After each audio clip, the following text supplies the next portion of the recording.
ભાવનગરમાં આઈટીના દરોડામાં સૌથી મોટી કરચોરી પકડાઈ છે। દરોડા દરમિયાન 170 કરોડના બેનામી વ્યવહાર પકડાયા। આઈટી અધિકારીઓએ 9 કરોડનો મુદ્દામાલ જપ્ત કર્યો છે। રણછોડદાસ ધોળકિયા ગ્રુપ સહિત અન્ય ઉદ્યોગપતિને ત્યાં રેડ કરવામાં આવી। તમાકુ ચીકણી જીએલ એસ્ટેટ સાથે સંકળાયેલા રણછોડદાસ ધોળકિયા છે। ખાનગી 20 લોકરમાંથી 9 લોકર અધિકારીઓએ સીલ કર્યા છે। જમીન મકાનમાં 30 કરોડ રૂપિયાનું રોકાણ મળી આવ્યું છે।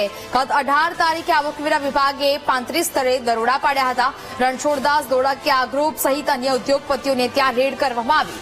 અમદાવાદ, ભાવનગર અને નડિયાદમાં આઈટીએ પણ દરોડા પાડ્યા હતા।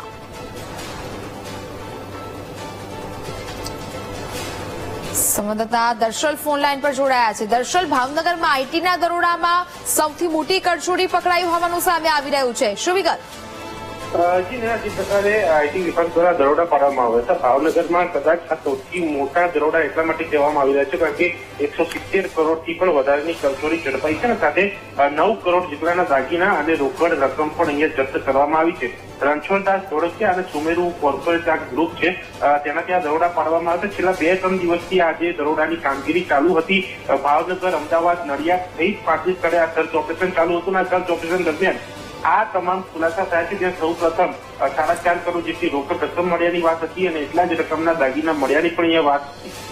તે બાબતની પણ તપાસ ચાલતી હતી અને તેની સાથે સાથે 170 કરોડની કરચોરી પણ ઝડપાઈ છે અને સાથે જે પ્રકારે આ દરોડા પાડવામાં છે તેમાં 9 જેટલા લોકર જે છે તે પણ અહીંયા સીલ કરવામાં આવ્યા છે, સીઝ કરવામાં આવ્યા છે। જે લોકરની અહીંયા તપાસ કરશે ને લોકરની અંદરની પણ માહિતી અહીંયા સામે આવી શકે છે। એટલે કે હજુ પણ આ કરચોરીનો આંકડો જે છે તે વધવાની શક્યતા છે।